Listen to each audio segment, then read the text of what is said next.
ప్రభునామకు స్తోత్రాలని మీ అందరికీ వందనాలు. దేవుని యొక్క మహాకృపను బట్టి మరొకసారి మనం అందరం కలుసుకుని పరిశుద్ధ లేఖనలను పఠించుటకు మనకి ఇచ్చినటువంటి కృపను బట్టి దేవుని స్తుతిస్తాము. నేను ఈరోజు ఒక తండ్రి మరి కుమారుల గురించి ఒక చిన్న కథలాగా చెప్పాలనుకుంటున్నాను. ఏంటంటే, ఒక ఊరిలో ఒక తండ్రి ఉంటాడు, ఆయన కుమారులు ఉంటారు. ఆ తండ్రి ఎంతో మరి తిరిగిపోతుగాను, తాగుబోతుగాను, చదువులేని తనంతో ఉండి, మూర్ఖంగా ఉండి మరి పిల్లలను చదివించాలంటే ఇష్టపడక ఉన్నటువంటి ప్రదేశంలో ఆ పిల్లలు ఎంతో భయభక్తులతో మరి చదవాలని ఆశపడతారు. తండ్రిలాగా కాకూడదని, తండ్రిలాగా తాగుబోతు కాకూడదు, తండ్రిలాగా తిరిగిపోతు కాకూడదని ఆ పిల్లలు ఎంతగానో మరి తల్లి యొక్క భయభక్తులతో పెరిగి మరి చదువుకుని చక్కగా పైకి వస్తారు. కానీ తండ్రి దురాసనాలతో మధ్య వయసులోనే చనిపోతాడు. దాన్ని బట్టి ఏమర్థమవుతుందంటే, తండ్రికి ఉన్నటువంటి దురాపాయాలు, ఆ దుష్టభిప్రాయాలు పిల్లలకి రావని మన పరిశుద్ధ లేఖనాల్లో ఒక మాట ఉంటుంది. ఆ మాట చాలా చక్కగా మనకి ఉంటుంది. చూడండి, యెహెజ్కేలు 18:20లో నీతిమంతుని నీతి నీతిమంతునితోనే ఉంటుంది, దుష్టుని యొక్క దుష్టత్వము ఆ దుష్టునితోనే ఉంటుందంట. అట్లాగే తండ్రి అయినటువంటి దుష్టుడు ఆ దుష్టత్వము ఆ తండ్రితోనే ఉంటుంది. నీతిమంతులుగానే భయభక్తులుగా ఉన్నటువంటి వాళ్ళు యెహెజ్కేలు 18:20 ఒకసారి చూడమ్మా. నీతిపరుని నీతి నీతిపరుని నీతి ఆ నీతిపరునికే చెందును, ఆ నీతిపరునికే చెందును. దుష్టుని దుష్టత్వము దుష్టుని యొక్క దుష్టత్వము ఆ దుష్టునికే చెందును, ఆ దుష్టునికే చెందును. చూడండి, ఆ తండ్రి కుమారుల మధ్యన ఎంత వ్యత్యాసము. దుష్టుడిగా ఉన్నటువంటి దుష్టత్వం తండ్రికే ఉంటుంది. కొంతమంది అనుకుంటారు కదా, తండ్రి మంచివాడైతే కుమారులు కూడా మంచివాళ్ళు అవుతారని. కాదండి, మన పరిశుద్ధ లేఖనాల్ని అనేక మంది ఉంటారు. మన ఎగ్జాంపుల్ కానీ ఏలి ఎంతో నీతిమంతుడు, మంచి ప్రవక్త. కానీ ఆయన కుమారులు దుర్వసనాలు, చర్చికి వచ్చిన వాళ్ళని పాడు చేయటం, అనేక రకమైనటువంటి అక్కడ తండ్రి తప్పిపోయాడు. మరి అలాగేను అవునండి, నిత్యత్వంలో తప్పిపోయాడు. కుమారుల్ని సంరక్షణ పెంచలేకపోయాడు. అలాగే దావీదు కూడాను అబుషలేము విషయంలో మరి తప్పిపోతాడు. ఆ దావీదు ఎంత గొప్ప రాజండి, ఎంత ఉద్దవీరుడు, సింహాన్ని చీల్చినటువంటి వాడు. కానీ అబిషేలు మరి తప్పిపోయిన కుమార్తెలు ఉంటారు. ఎలా దీనా, యాకోబు కుమార్తె అయినటువంటి దీనా, ఆమె కూడాను తప్పిపోతుంది. ఈనాడు చూస్తే మరి పెద్ద పెద్ద మినిస్టర్లు మంచి కష్టపడి మంచి పొజిషన్లోకి వస్తే కుమారులు తాగుబోతులై, తిరిగిపోతులై, జూతగాండ్రైపోతారు. అలా కాకుండాను చెడిపోయిన తండ్రి ఉంటే బాగుపడే కుమారులు ఉన్నారా? అలాంటి వారు మన బైబిల్ గ్రంథంలో చూద్దాం రండి. కోరాహు కుమారులు. కోరాహు ఎలాంటి వాడు అంటే తిరుగుబాటు స్వభావం గలవాడు, దుష్టుడు, దుర్మార్గుడు. కానీ ఆయన కుమారులు ఆసీరు, ఎల్కానా, అబియాసారు. వీరు ఎలాంటి వాళ్ళు అంటే తిరుగుబాటు స్వభావం లేనటువంటి వాళ్ళు, భక్తి స్వభావం గలవారు, దురాలోచన లేనటువంటి వారు, నీతి మార్గమును అనుసరించేవారు. మరి తండ్రి అయినటువంటి వాడు నీతి లేనివాడు, భక్తి లేనివాడు కోరాహు. కానీ బిడ్డలైనటువంటి వీరు నీతిమంతులు, భయభక్తులు గలవారు, ప్రభునందు మరి ఆశ కలిగినటువంటి వారు. మరి తండ్రి అనేటువంటి అతనికి నాయకుడు కావాలని దురాశ. కానీ తనకి యావే మా నాయకుడని ఆశపడి ఆ యొక్క ప్రత్యక్ష గుడారంలోనే కాపలా కాస్తూ, ప్రత్యక్ష గుడారంలోనే నివసిస్తూ ఆ గుడారాన్ని పట్టుకుని ఎలాడుతూ ఉంటారు. ఎంత డిఫరెన్స్ అండి. మనం ఎవరిలాగా ఉన్నాం ఈరోజు? తండ్రి అయినటువంటి కోరాహులాగా ఉంటున్నామా? కుమారులైనటువంటి ఈ యొక్క ఆసీరు, ఎల్కానా, అబియాసార్ లాగా ఉంటున్నాము? కోరాహు కుమారులాగా ఉంటున్నాం. మనం ఎలా ఉంటున్నాము ఈరోజు మనం పరీక్షించుకోవాలండి. దుష్టుడిగా దుష్టత్వం ఉండి దరిద్రుడై దూరం అయిపోతావా దేవునికి? లేకపోతే నీతిమంతునిగా ఉండి, నిలకడగా ఉండి, నీతిని అంటిపెట్టుకుని మరి అనేకమైనటువంటి నీతి కార్యాలు, నీతి యొక్క కీర్తనలు రాసి ప్రసిద్ధికి ఎక్కుతావా? అలాంటి ప్రసిద్ధికి ఎక్కిన వాటిలో కోరాహు కుమారులు ఉంటారు. ఎలాంటి వారండి వీరండి? వాళ్ళు ఎలాంటి ప్రమోషన్ వస్తుందో తెలుసండి. దినవృత్తాంతం 2:19 ఉంటుంది. వాళ్ళు ఈ యొక్క ప్రత్యక్ష గుడారం సామాన్లు మోయేవారు ఉంటారు. తర్వాత వాళ్ళు ప్రత్యక్ష గుడారం యొక్క పాలకులుగా పరిశుద్ధ లేఖనంలో ఉన్నటువంటి మరి పవిత్రమైనటువంటి సంకీర్తన 42, సంకీర్తన 44, 45, 46, 47, 48, 49, సంకీర్తన 84, 85, 80 788 టోటలు 11 సంకీర్తనలు రాశారండి. అవుట్ ఆఫ్ 150 11 సంకీర్తనలు అంటే ఏంటండి? దావీదుతో పోటీపడి రాశారు. ఎలాంటి తండ్రి అండి ఈయన? దుష్టుడు, దుర్మార్గుడు, నాయకత్వం కావాలని మోషే నాయకుడి మీద తిరుగుబాటు చేసినటువంటి గొప్ప దుర్మార్గుని యొక్క కుమారుడు.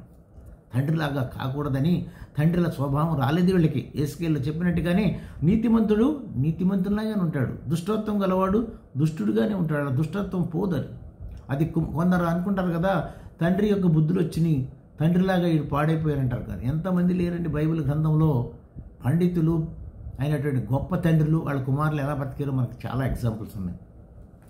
రండి చూద్దాం. కోరాహ గురించి మనం కొన్ని మాటలు తెలుసుకుందాము. సంఖ్యాకాండం 16వ అధ్యాయం 1వ వచనంలో ఆయన గురించి, ఆయన పుట్టుపూర్వతలో ఎవరి మనవడు, ఎవరి ముని మనవడు చెప్తారు. చదవండి ఒకసారేమో. లేవికి మునిమనుడును కహాతుకు మనవడును ఇస్నారు కుమారుడునగు కోరహు రుబేనీలలో ఏలియాబు కుమారులైన దాతాను అభిరాములు పెలేతు కుమారుడైన ఓనును దాతాను వీళ్ళంతా చెడు సవాసం, చెడు సంఘము, తిరుగుబాటు సంఘముతో కూడి ఈయన ఎక్కడి నుంచి వచ్చాడండి? లేవి వంశం నుంచి వచ్చాడు, యాజకుల వంశం నుంచి వచ్చాడు. లేవికి మునిమానవుడు. వాళ్ళు ఎలాంటి మంచి వంశం నుంచి వచ్చేవాళ్ళు, వాళ్ళు ఎంత మంచి మర్యాదపూర్వకమైనటువంటి వాళ్ళకి కార్యక్రమం వాళ్ళకి ప్రభు నిర్ణయిస్తాడు. ఇశ్రాయేలీలో పేరు పొందిన సభికులను సమాజ ప్రధానులనైన 250 మందితో మోషేకు ఎదురుగా లేచి, మోషే అహరోనులకు విరోధంగా పోగుపడి, మీతో మాకిక పనిలేదు, ఈ సర్వ సమాజంలోని ప్రతి వాడును పరిశుద్ధుడే, యెహోవా వారి మధ్య ఉన్నాడు, యెహోవా సంఘం మీద మిమ్మల్ని మీరేలా హెచ్చించుకొంచున్నారనగా. చూడండి వాడు ఏమంటున్నాడు? మేము పరిశుద్ధులమే, మేము నాయకులమే, మేము మీకులాగాను గొప్ప కార్యాలు చేసేవాడని ఆయనతో పోలుస్తున్నాడండి. ఆయన ఎలాంటి వాడండి? మోషే గారు 40 సంవత్సరాలు ఈజిప్ట్లో పక్కా తర్ఫీదు పొంది, 40 సంవత్సరాలు అరణ్యంలో తర్ఫీదు పొంది, మహా గొప్ప వీరుడు, సాత్వికుడు, అలాంటి రాజుని, గొప్ప యాజకుడిని, అలాంటి గొప్ప నాయకుడిని ఎదిరించడానికి వచ్చారు వీళ్ళు. ఎలాంటి వాడు అండి వీడు? దుష్టుడు, పురుగు లాంటి వాడు కోరాహు. ఆయనకిచ్చినటువంటిది చాలక నాకు అధికారం కావాలి, నాయకత్వం కావాలని చెడు గ్రూపుని వేసుకొని, తిరుగుబాటును గ్రూప్ వేసుకుని నాయకుడైనటువంటి అహరోను మీదకి, మోషే మీదకి తిరగబడి వెళ్ళినప్పుడు ఆయన ఏమంటాడు?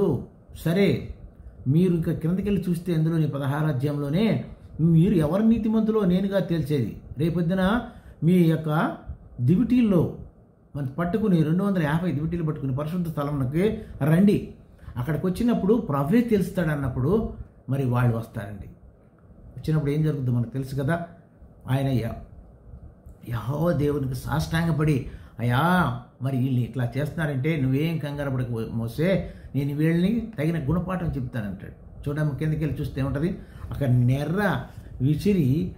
నెర చీరిపోయి భూమి పగిలిపోయి అగ్ని దిగి ఒక పెద్ద గడ్డలాగా ఏర్పడి అందులోకి పాతాళంలోకి సజీవులుగా వెళ్ళిపోతారు.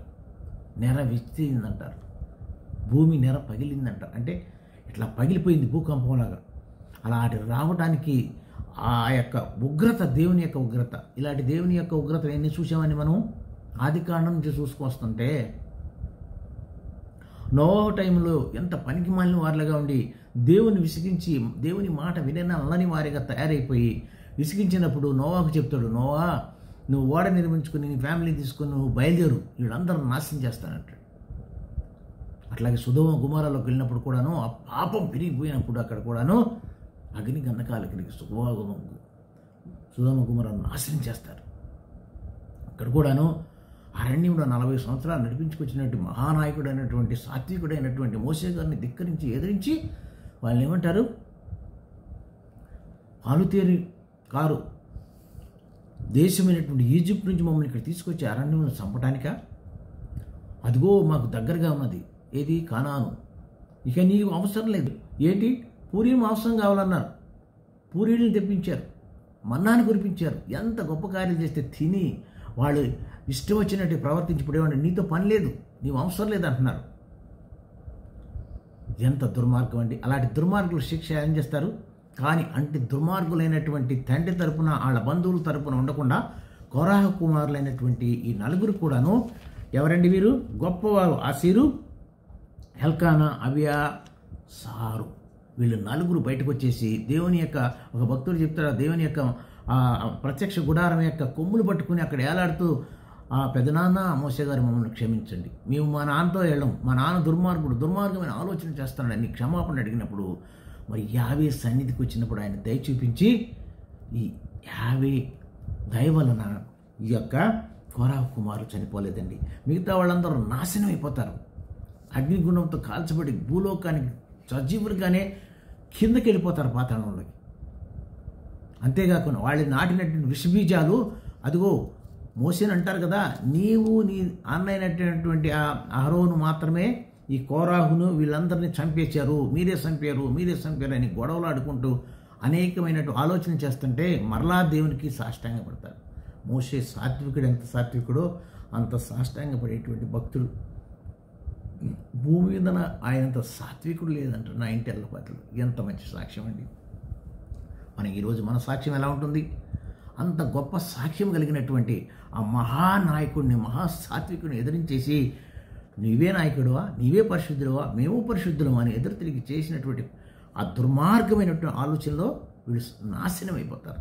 ఇంకా అది క్రిందకు వచ్చి చూస్తే మీకు ఎంత చక్కగానో కోరాహు కుమారులు చనిపోలేదని అంటారు. ఎక్కడమ్మా?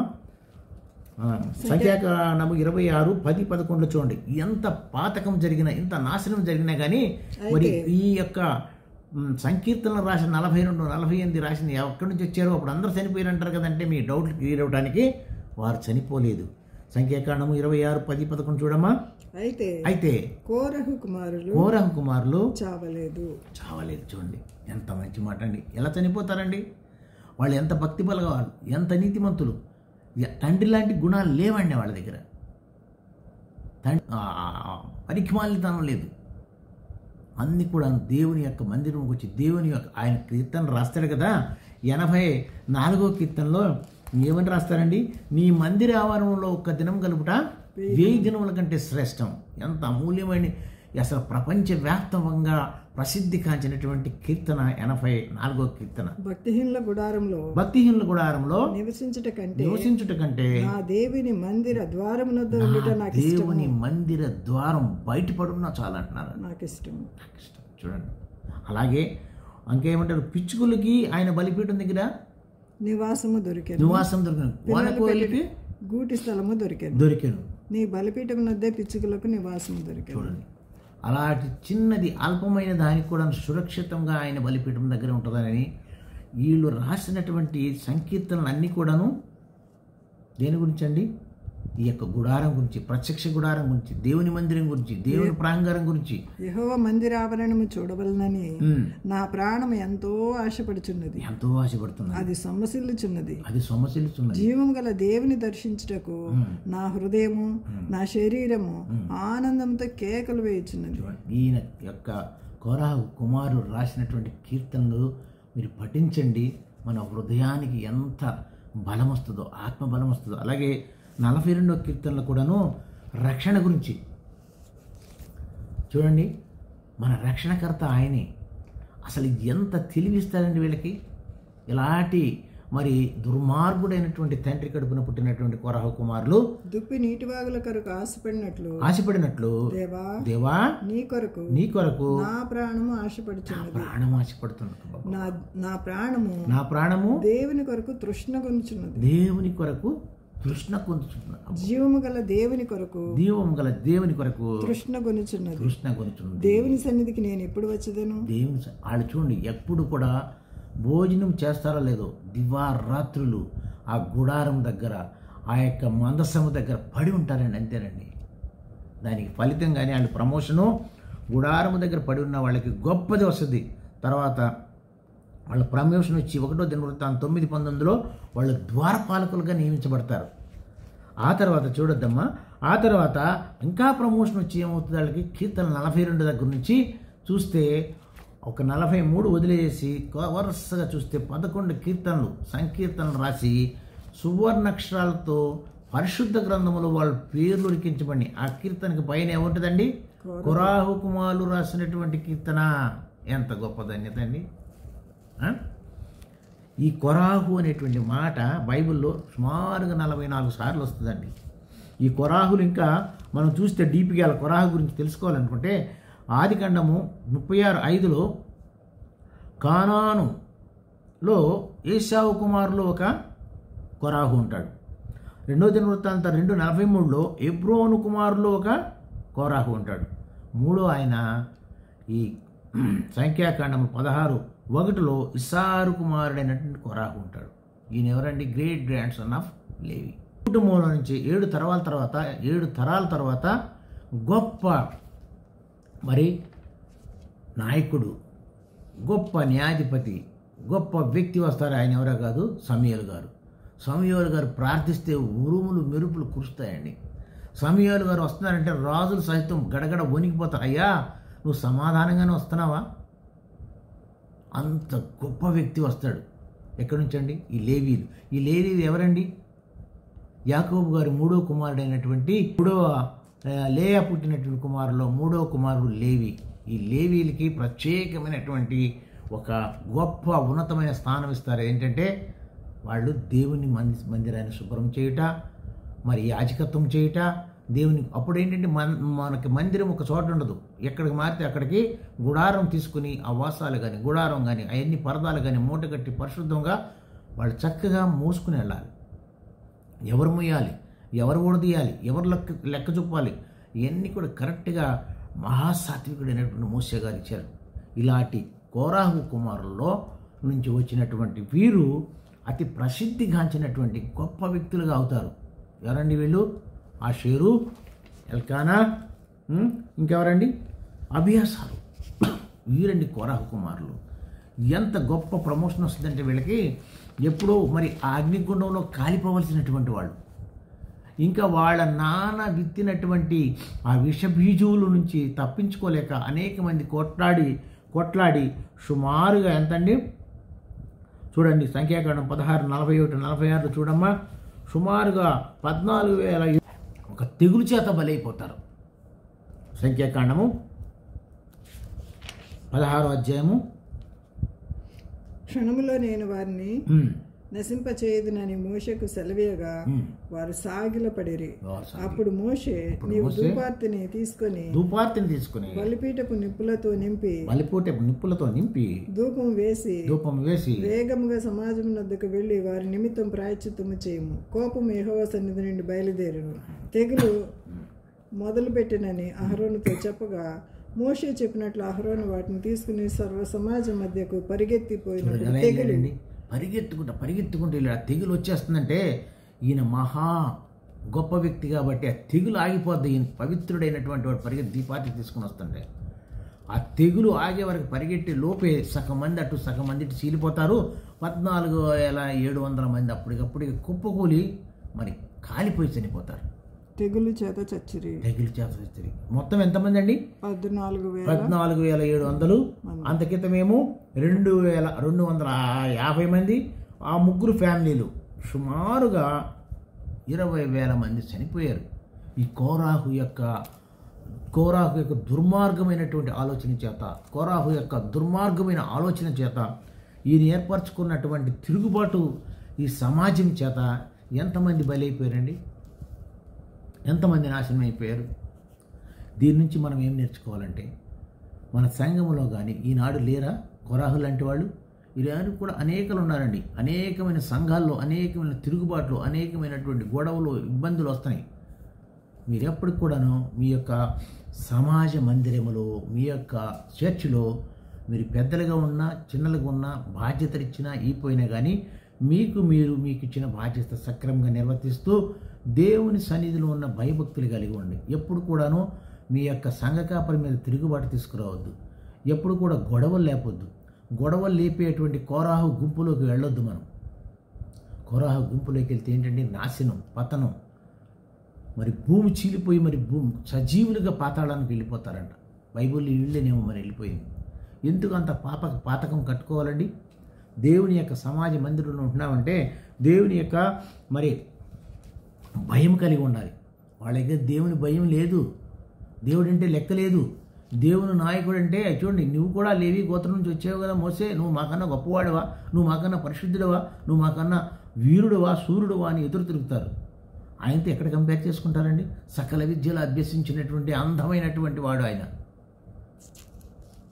ఒక గుద్దితే ఒక అక్కడ చనిపోతాడు ఒకడు ఈజిప్ట్లో. అంత బలంగా వాళ్ళు, వీళ్ళు ఎంత అండి వీళ్ళ కింద, అంత బలాఢ్యుడు. మరి వీళ్ళ అమ్మ చూడండి, అంత అందమైన వాడని వీడు చనిపోవడం ఇష్టం లేక ఆనాడు జమ్ముపెట్టులో పెట్టేసి ఆ యొక్క నదిలో తీస్తే రాజుగారు ఫరో గారి కుమార్తె పెంచుతుంది. ఎన్ని సుగుణాలు ఉన్నాయని నీ దగ్గర. ఈయన నాయకత్వంతో మరి ఇబ్బంది అవుతుందని భార్య బిడ్డల్ని మామగారింటికి పంపించేస్తారు. అంత గొప్ప సాత్వికుడి మీద ఈ పనికి మాలినటువంటి గ్రూపు ఏర్పడి తిరుగుబాటు చేసి పతనం తెచ్చుకున్నారు. మనం ఈరోజు పరీక్షించుకోవాలండి, ఏ గ్రూపులో ఉన్నాం మనం, ఏ గ్రూపులో ఉన్నావు? పతనమైన గ్రూపులో ఉన్నావా, తిరుగుబాటు చేసే గ్రూపులో ఉన్నావా, మరి మంచితనంగా మరి దుర్మార్గములైనటువంటి నీతిమంతులైనటువంటి భక్తిపరులైనటువంటి గ్రూపులో ఉన్నావా? అంటే కోరాహు కుమారుల్లో ఉన్నావా, కోరాహులో ఉన్నావా? ఇక్కడ రెండు కంపారిజన్లు అండి. కోరాహు కుమారులు అతి నీతిమంతులు, అతి పరిశుద్ధులు, భయం భక్తులు గలవారు, ఎంతో జ్ఞానం గలవారు. ఆనాడంట చూడండి 20 లక్షల మందిని 40 సంవత్సరాలు నడిపించేటప్పుడు ఈ కోరాహు కుమారులు పాటలు పాడుతుంటే ఆనందంగా మరి నిద్రపోయేవాళ్ళంట. అంత మధురమైన కంఠం అంట వాళ్ళది. పాటల పాడుటలోను, పాటలు రాయటంలోను ఆనాడు ఈ కీర్తనలన్నీ రాశారండి. 42వ కీర్తన, 48వ కీర్తన ఎంత ఫేమస్ అండి, వరల్డ్ ఫేమస్. అలాంటి కీర్తన రాసే జ్ఞానం ఇచ్చారంటే వాళ్ళు అనునిత్యం దేవునితో లీనమైపోయి ఉండేవాళ్ళు కోరాహు కుమారులు. అందుకని ఈనాడు కోరాహు కుమారులు అనే కీర్తనలు మనము చదువుకుని ఎంతగానో ప్రసిద్ధి చెందినటువంటి వాళ్ళ గురించి చెప్తున్నాం. ఇంకా నేను ఎక్కువ సమయం తీసుకోను. ఈ యొక్క కోరాహు గురించి మన సంఖ్యాకాండం అంతా చదవండి. 50 వచనాలు అండి, అమూల్యమైన వచనాలు. మళ్ళీ లాస్ట్లో ఉంటుంది 49 వచనం ఒకసారి చూడమ్మా. సంఖ్యాకాండం 16:49, 48, 49లో కోరహు తిరుగుబాటు చనిపోయిన వారి కాక 14,700 మంది ఆ తెగుల చేత చచ్చిరి. చూడండి, వాళ్ళు కాకుండా ఫస్ట్లో వచ్చినటువంటి 250 కాకుండా ఇంతమంది చనిపోవడానికి కారణం ఎవరండి? వాళ్ళే. విష బీజము నాటినటువంటి మొదటి వచనంలో ఉన్నటువంటి ఆ గ్రూపు, తిరుగుబాటు గ్రూప్. మనం ఈరోజు పరీక్షించుకోవాలండి. తిరుగుబాటు గ్రూప్లో ఉన్నావా? మారు మనసు పొంది త్రిప్పబడిన గ్రూప్లో ఉన్నావా? చూడండి, ఆ తండ్రి దుర్మార్గతను చూసి తండ్రి సైట్ వెళ్లకుండా వీళ్ళు పెదనాయన అయినటువంటి మూసే తట్టు పరిగెత్తుకొచ్చి గుడారం కొమ్ములు పట్టుకుని, ప్రత్యక్ష గుడారం కొమ్ములు పట్టుకుని, అయా మా తప్పు అయిపోయిందని మూసే కాళ్ళ మీద పడ్డారని కొన్ని దైవభక్తులు చెప్తూ ఉంటారు. అలాంటి చేయమట్టే వాళ్ళు క్షమించబడ్డారు, వాళ్ళు ఆశీర్వదించబడ్డారు, వాళ్ళు దీవించబడ్డారు. ఈనాడు ఎంతగానో ప్రసిద్ధి చెందారు. అవునండి. ఇంకా చెప్పాలంటే నాకు ఎన్నో విషయాలు ఉన్నాయి, కానీ మరి సమయం తక్కువగా ఉన్నది. మనం భయభక్తులు గడిగి దేవునికి లోబడేలాగా ఉండాలి. దేవునికి తిరుగుబాటు చేసేవాళ్ళగా ఉండకూడదు. దేవునికి లోబడే వాళ్ళ. ఒకసారి చూడమ్మా, లాస్ట్గాను ఎబ్రీ పత్రిక 13:17లో ఉంటుంది. నాయకత్వం కోరుకోవద్దండి ఎప్పుడు కూడాను. మీరు చర్చిలో ఉన్నారా, చిన్న పని ఇచ్చారా, చిన్న పని చేయండి. వాక్యం చెప్పే అధికారం నీకు అంతవరకు రాలేదేమో, పాటలు పాడే అధికారం లేదేమో. సంఘంలో మరి సంఘం కొంతమంది తుడుస్తారు, కొంతమంది కడుగుతారు. అలా చూడము ఒకసారి ఎబ్రీ పత్రిక 13:17లో, మీ పైన నాయకులుగా ఉన్నవారు లెక్క అప్పచెప్పవలన వారి వలె మీ ఆత్మలను కాయుచున్నారు. వారు దుఃఖముతో ఆ పని చేసిన ఎడల మీకు నిష్ప్రయోజనము. గనుక దుఃఖముతో కాక ఆనందముతో చేయనట్లు వారి మాట విని వారికి లోబడి ఉండుడి. మేము ఎల్ఈఎఫ్కి వెళ్ళినప్పుడు, రిట్రీట్కి వెళ్ళామండి, బ్యూలా గార్డెన్ చెన్నైకి వెళ్ళినప్పుడు, ఆయన పెద్ద కలెక్టర్ గారు సూటు బయట వేసేసుకొచ్చేసి అక్కడ తీసి పెట్టేసి చిన్నగా బట్టలు వేసుకొని వచ్చేసి బాత్రూమ్ కడుగుతున్నాడు. అక్కడ నాయకత్వం కాదండి, లోబడే తత్వం ఉండబట్టే వాళ్ళంతా ఆశీర్వదిస్తారు. ఏ పని దొరకలేదా బాత్రూమ్ కడుగుతా కానీ సిద్ధపడిపోతారు. ఏ పని దొరకలేదా చెప్పుల స్టాండ్ దగ్గరైనా ఉంటారు. ఏదొక పని దేవుని పనిలో ఒక పాత్రగా వాడబడాలి. కొన్ని మాటలు ఉంటాయి దేవుని పనిలో మానవుని యొక్క పాత్ర. ఎంత చక్కటి మాటలు ఉంటాయి తెలుసండి. అలాంటిగాను కోరాహు కుమారులాగా ఆశీర్వదించబడాలంటే లోబడే తత్వం ఉండాలి. నాయకత్వం కోరుకోకూడదు, తిరుగుబాటు కోరుకోకూడదు, దుష్టత్వం ఉండకూడదు, మరి వ్యతిరేకత ఉండకూడదు, అసూయ ఉండకూడదు, దురాశ. మేము కూడా తొందరగా అయిపోవాలని. వాళ్ళు చూడండి, కానాను కనిపిస్తుంది, వచ్చేసాం కదా అని మోసే నీ అవసరం లేదంటున్నారు. ఎంత అజ్ఞానులంటే వాళ్ళు ఈజిప్టును పాలుతేను వారు దేశం అంటున్నారు. పాలుతేను కారు ప్రదేశం ఏదండి? కానాన్. అయితే వాళ్ళు ఒక వాక్యం ఇందులోని 16వ అధ్యాయంలో చెప్తారు కదా, మమ్మల్ని పాలుతేను కారు ప్రదేశం నుంచి ఈజిప్ట్ని తీసుకొచ్చే ఇక్కడ చంపడానికా? ఎంత దుర్మార్గంగా మాట్లాడతారండి. అందుకని మోషే ఎంతగానో ఆశీర్వదించబడ్డాడు. నాయకుడు మరి బైబిల్ మొత్తంలో ఎక్కడ లేరండి. అంత సాత్వికుడు, సాగిలిపడే స్వభావం, ఎంతో నెమ్మది గలవాడు, దేవునితో నడిచినటువంటి వాడు, దేవుని కొరకు మరి 3 సార్లు పర్వతం ఎక్కి ఉపవాసం ఉండి 40 దినాలు దేవరాత్రులు ప్రార్థన చేసి 10 కమాండ్మెంట్స్ తెచ్చినటువంటి గొప్ప యోధుడు. అలా యోధుడి మీద తిరుగుబాటు చేస్తే మరి దేవుడు ఊరుకుంటాడండి? ఈయన సొంత అక్క, సొంత అన్న, ఎవరండి ఆమె? మరి ఒక స్త్రీని వివాహం చేసుకుంటే మనకి తెలియదండి? మీరేమో మరి ఈయన కూడా వాళ్ళ అన్న అయినటువంటి ఈయన కూడా తిరుగుబాటుగా మాట్లాడుతుంటే దేవుడు ఈయన వాళ్ళని ఇమ్మీడియట్గా శపిస్తే తెల్లని మంచు వలె ఆమె దేహము కుష్టులాగా అయిపోయిందంట. మోషే గారంటే అంత ప్రేమ దేవుడికి. మోషే గారిని ఎవరన్నా ఏమంటే ఊరుకోడు. సొంత మరి అక్క అన్న అంటేనే ఆయన శపించాడు. ఇలాంటి ఈ దుష్టుడైనటువంటి మరి ఇతను కోరాహు అంటే ఊరుకుంటాడండి? సజీవంగా పాతాళానికి తొక్కివేస్తాడు మన దేవుడు.